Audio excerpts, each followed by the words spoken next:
that up. I got to give two people a shout out. I've been watching Bloodline. I'm up to episode 8, season 3. I got 2 more episodes to go. That series is gut-wrenching. Like, I can only watch 2 of them, and then I have to shut it off. And I've never watched a show where I get so mad at the characters. You know, I get so fucking mad, like, why the fuck did you just do that? Shut up, stop talking, all of that stuff. Most of it's with the Kevin character. Norbert Leo Butz, one of like 5 people who ever won the best lead male Tony Award, which is a Broadway Oscar, basically. He's an amazing fucking actor. So anyways, there's a guy on that show who plays Eric O'Bannon, who's absolutely killing it. His name is Jamie McShane. And for Breaking Bad fans, if you're wondering, how do I know that guy's face?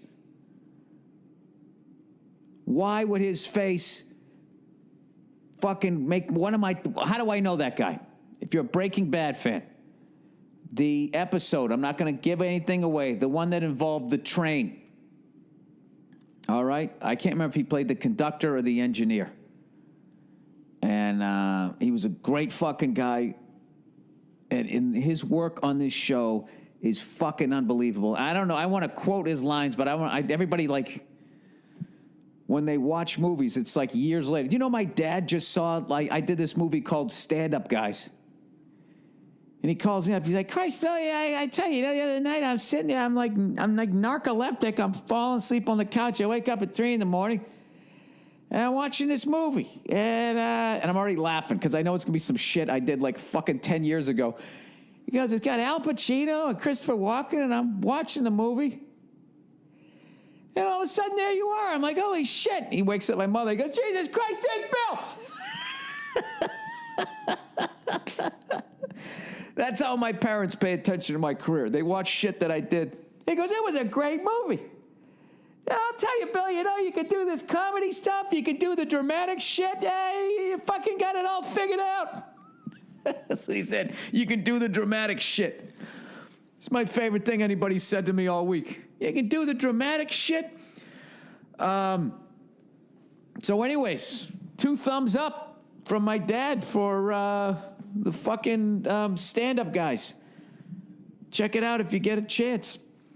Anyways, Jamie McShane is fucking everybody's killing it on that show. And then also John Leguizamo. I mean, has that guy ever been bad in anything? He's fucking... everything he's in, he makes it better. The guy's fucking unreal, and he's like creepy and hilarious all at the same time, which I don't know how you do that unless you're a fucking genius like that guy. There's a scene... how do I do it? I don't want to fucking ruin it for people. He goes in and he orders like what we used to call like a Slurpee or a Frosty, you know, one of those. He orders one of those. It's one of the funniest fucking scenes I've seen in a long time.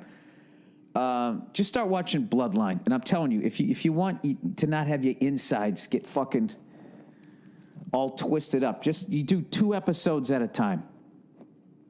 Okay? The first season, you know, it's like, all right, you know, it starts a little slow, like most series do, because they got to establish who the characters are, what the background is. But once that fucking rock starts rolling down the hill. So I'm going to watch the last 2 episodes today. And I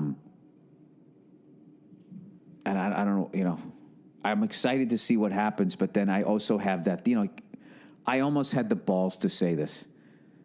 I almost had the nerve to say, like, you know, when you're finishing a great book, like I read. I remember back in the day when I used to read. And a book would end, and I used to read a lot of that. What was that guy who did all the Train Spotting and Marabou Stork Nightmare books? I used to read all of his shit. Irvin Welsh or something. Then I started reading the classics. I remember I read the full version of the Three Musketeers, not Three Musketeers, the Count of Monte Cristo. It was like 700-something pages of the smallest fucking typeset or font you've ever seen in your life. And I'm like, I'm finishing this fucking thing. I'm finishing this fucking thing. And I just would try to read like 20 pages a day. It took me months to finish that fucking book. But I did. I finished it, and I was like, wow. Now, like, I spent a significant part of my life reading this book. That's how slow I read. And all these years, and I was always proud that I read that book. I read it like 20 years ago.